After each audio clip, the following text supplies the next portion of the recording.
Bonjour, bonsoir, ici Tammy Kaba. Je suis ravi de vous retrouver dans cette vidéo dans laquelle je vais répondre à une question qui est super intéressante. Est-ce qu'on peut gagner le jackpot sur un seul trade?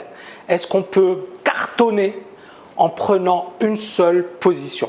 C'est une question très intéressante qui m'a été posée par Julien.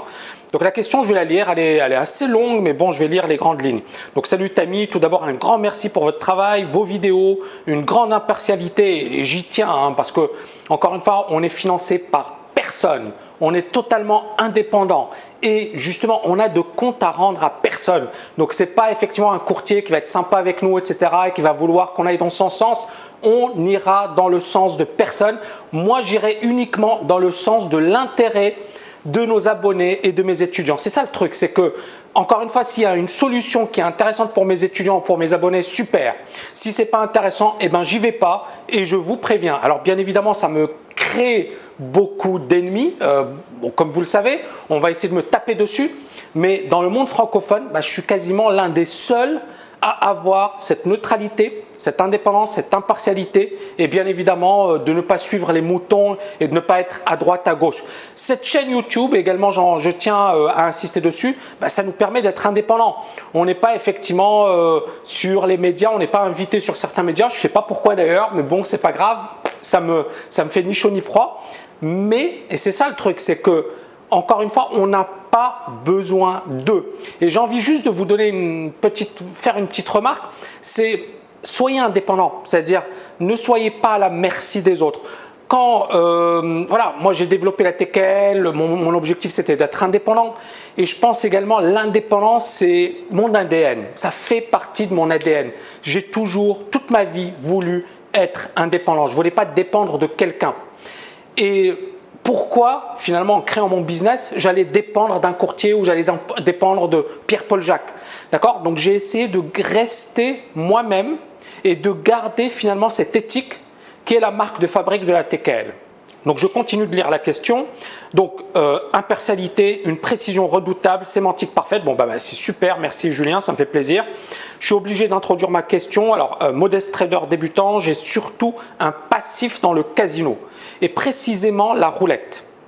En effet, j'ai franchi pour la première fois les portes d'un casino à 18 ans avec 50 € en poche et je suis reparti avec plus de 1000 € et cela 3 fois de suite. Autant vous dire que c'est comme tomber dans une marmite de potions magiques. J'ai bénéficié d'une confiance hors norme et bien évidemment, c'est la chance du débutant. C'est-à-dire que quand vous gagnez de l'argent, vous êtes dans une spirale infernale et vous vous dites « ça y est, je vais gagner, je vais continuer à gagner », mais à un certain moment, voilà, il faut se focaliser sur les probabilités, sur le money management. Les séries positives, elles ont à un moment ou à un autre une fin. J'ai bénéficié d'une confiance hors norme et j'ai effectué des performances incroyables pendant près de 8 mois à raison de 500 € de gains par soir. Ce qui est quand même assez incroyable. Je pratiquais déjà une sorte de money management. Tout a basculé 8 mois plus tard quand j'ai fait une perte conséquente qui inconsciemment m'a fait perdre confiance en moi. J'ai basculé dans une peur et une appréhension et je n'ai plus jamais gagné un seul euro. Je ne jouais plus avec la ferveur et plaisir mais avec la boule au ventre. J'étais rincé. J'ai fini par reperdre une grosse partie de mes gains. Tout ça pour vous dire que je confirme la notion que j'ai découverte récemment dans le trading, scared money never wins. Effectivement, quand vous avez peur, vous ne gagnerez jamais d'argent. Bon, c'est un concept que j'ai développé depuis pas mal de temps. Donc, alors, il explique, Julien, j'ai quand même besoin de me défouler, de prendre du risque pour l'adrénaline et l'appât du gain.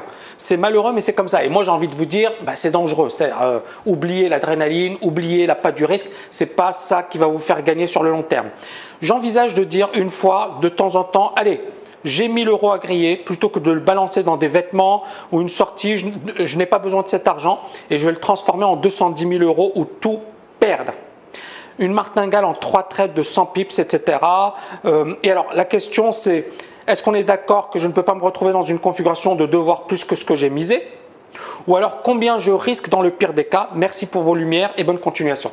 Alors tout d'abord, bon, il y a plein de questions, mais je vais d'abord revenir sur est-ce qu'on peut justement transformer un petit montant en un montant super important? Oui. D'accord? La question et la réponse à cette question, c'est oui. Maintenant, le truc, et c'est ça Julien, c'est est-ce que vous êtes patient? Est-ce que vous attendez le bon moment? Est-ce que vous n'êtes pas effectivement quelqu'un qui a envie à tout prix de se positionner? Si vous êtes patient, il faut attendre. il faut attendre les bons moments, les bonnes opportunités et il ne faut pas se précipiter. Je vais vous donner un exemple précis. Dans les années 90, on avait beaucoup de personnes qui effectivement avaient investi sur les valeurs technologiques aux US. On avait des valeurs comme Microsoft qui valaient 1 dollar et qui ont atteint 100, 200 dollars, Amazon, Yahoo, eBay, bref, des valeurs qui valaient moins de 1 dollar et qui ont progressé jusqu'à 200, 300, 400 dollars. C'est incroyable. Donc imaginez, vous mettez 1000 dollars, ça peut effectivement se transformer en 2 ans en 100 000 dollars, 200 000 dollars, etc.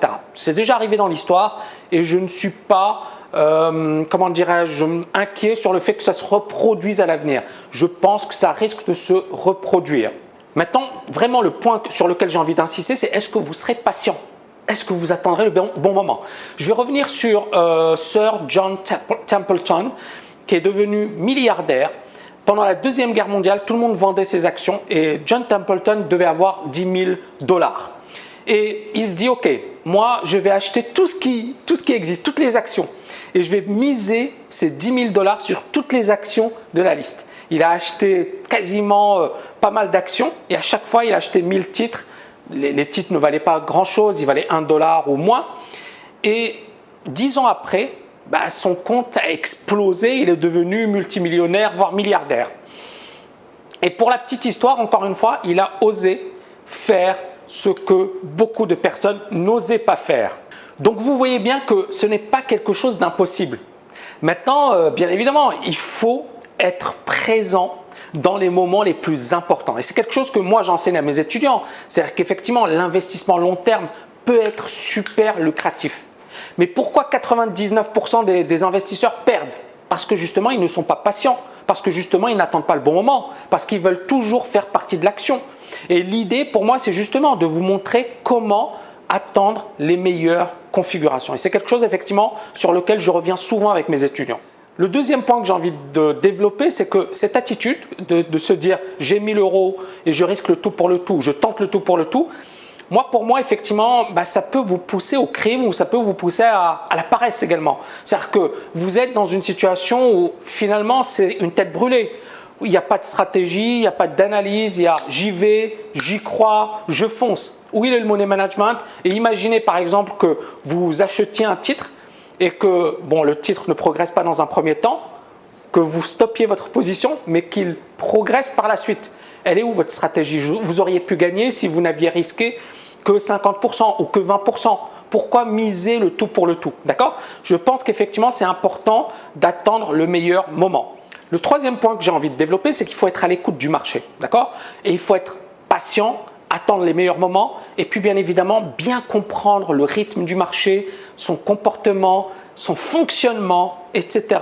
Et bien évidemment, ça demande quand même une certaine expérience.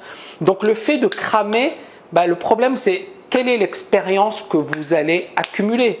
Est-ce que vous connaissez l'histoire des marchés? Est-ce que vous maîtrisez les marchés? D'accord? Je pense que c'est encore une fois important d'avoir cette culture de marché, de comprendre les marchés et ça se fera sur la durée.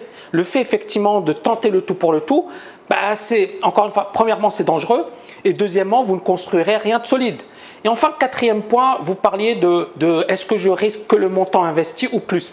Ça dépend ce sur quoi vous investissez. Si vous investissez sur les CFD, vous pouvez perdre beaucoup plus parce que on l'a vu avec le CHF, il y a des clients qui sont non seulement ils ont perdu leur capital, mais beaucoup plus. Et puis il y avait effectivement certains courtiers et certains analystes qui avaient conseillé à leurs clients d'acheter le CHF, l'euro CHF, ce qui est une honte, ce qui est un scandale. Mais beaucoup de clients ils se sont dit wow, le gars c'est un analyste, c'est un gourou, c'est quelqu'un qui sait, qui maîtrise et ils l'ont suivi de manière aveugle. Et encore une fois, c'est stupide, mais c'est comme ça. Donc non seulement ils ont perdu gros, mais en plus on leur a demandé attends, tu as perdu, je sais pas moi, 10 000 euros. Non, mais tu dois payer encore plus. Parce qu'en fait, tu as perdu 40 000 euros. Donc le gars, on lui demandait de payer beaucoup plus. Après, bien évidemment, les courtiers ont essayé de calmer le jeu parce que c'est logique. Premièrement, ils avaient incité les gens à faire des âneries. Et puis deuxièmement, ils leur disaient, voilà, vous allez payer pour les âneries qu'on vous a conseillé de faire. Donc je vois encore une fois, le truc, c'est que premièrement, arrêtez de rêver. Et deuxièmement, faites gaffe sur les produits sur lesquels vous travaillez. Mais si vous voulez prendre ce type de trade, moi je pense que ça peut être intéressant avec finalement le risque, c'est votre mise, ben, c'est sur les options. D'accord, mais attention, voilà, évitez les varants et compagnie parce que les commissions sont énormes. Mais travaillez sur les options sur les marchés régulés. Par exemple, sur les US, il y a les options, c'est génial, c'est super liquide. Et vous pouvez effectivement avoir une option qui va se multiplier, le prix de l'option, qui va se multiplier par 10, 15, 20, 30. Ce n'est pas impossible. Donc, c'est quelque chose qui est faisable. Maintenant, bien évidemment, ça demande quoi? Ça demande beaucoup de patience, une bonne connaissance des marchés, une rigueur. Et c'est quelque chose sur quoi vous allez devoir bosser. Voilà, j'ai dit pas mal de choses dans cette vidéo. J'espère que vous avez apprécié cette vidéo. N'oubliez pas de la liker. Je vous dis à très bientôt.